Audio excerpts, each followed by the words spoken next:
Bien-aimés du Seigneur, quand nous parlons du carême, nous pensons souvent sacrifice, renoncement, privation. En fait, la lecture biblique de ce dimanche nous invite à regarder plus loin et plus haut.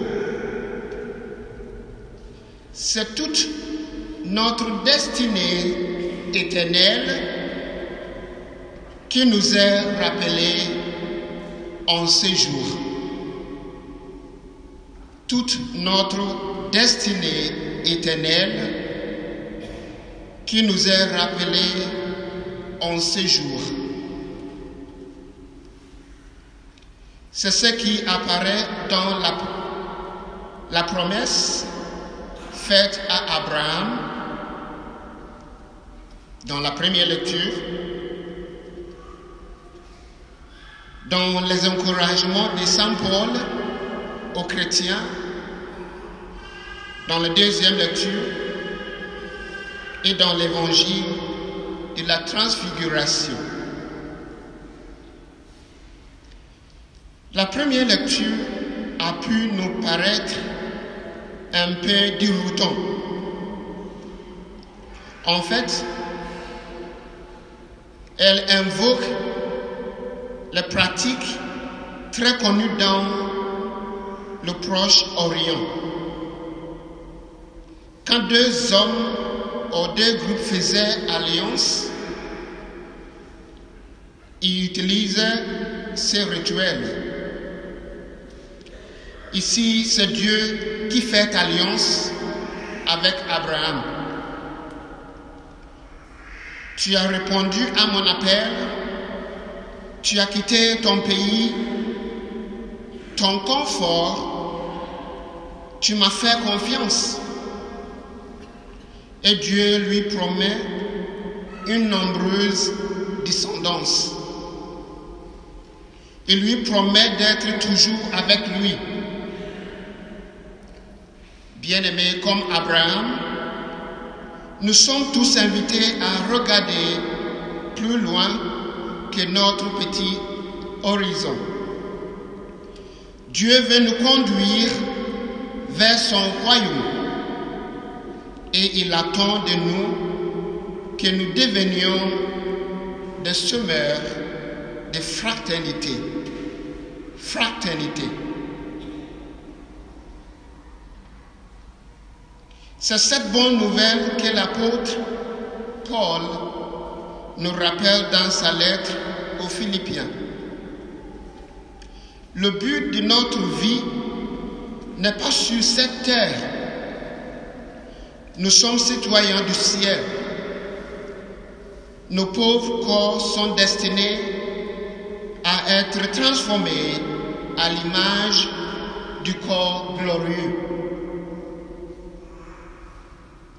Le carême nous donne l'occasion de nous détourner de nos préoccupations mondaines et de nous attacher au Christ. Aujourd'hui, l'apôtre dénonce ceux qui se conduisent en ennemis de la croix de Christ.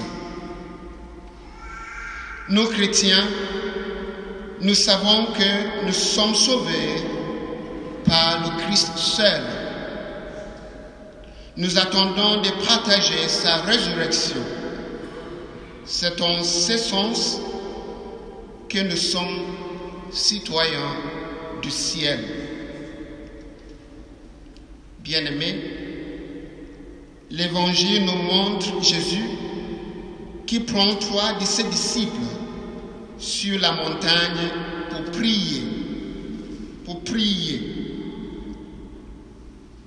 Pendant qu'il priait, l'aspect de son visage devint autre et son vêtement devint d'une blancheur éblouissante.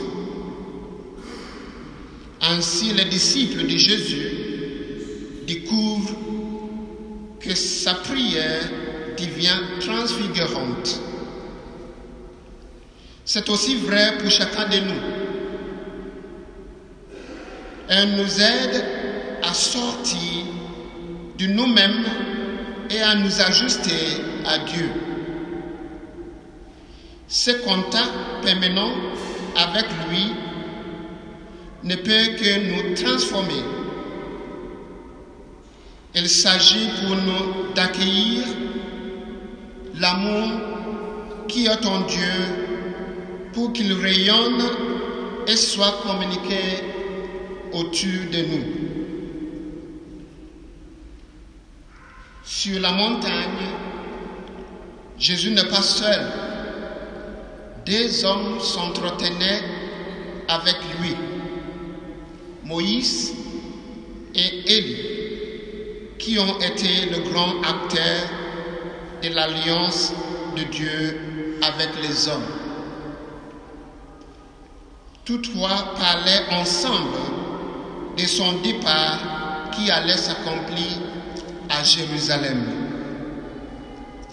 C'est là que Jésus sera arrêté, condamné et mis à mort sur une croix.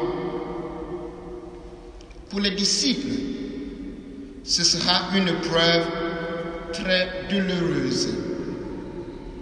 Mais pour raviver leur foi, Jésus leur laissait entrevoir la gloire qui sera la sienne lors de sa résurrection.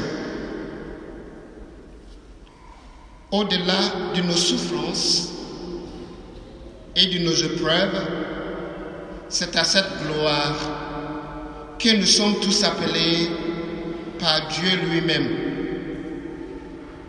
En ce dimanche et tout au long de ce carême, la voix du Père est là.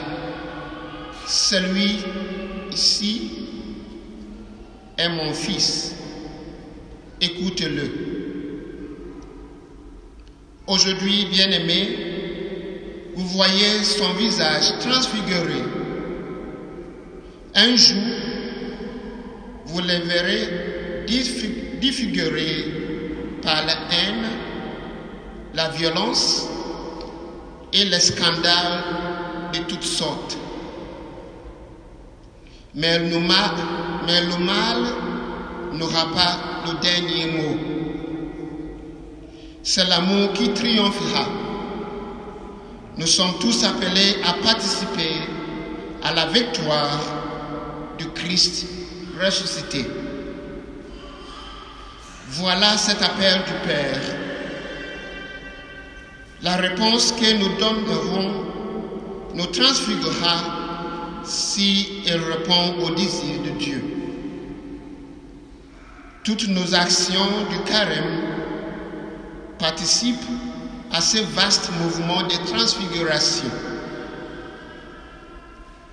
Cela peut se manifester par de nouvelles formes de jeûne, de partage et de solidarité. En ces temps du carême, bien-aimés, le CCFD, Terre solidaire, nous rappelle que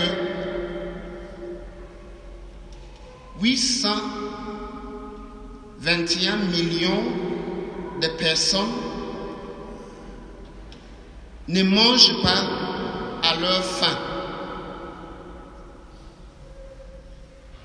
À travers eux, c'est le Seigneur qui est là et qui nous interpelle. Comme Abraham, comme Paul et comme les disciples, nous sommes invités à sortir de nous-mêmes et à écouter la voix du Père. C'est la condition requise pour notre transfiguration.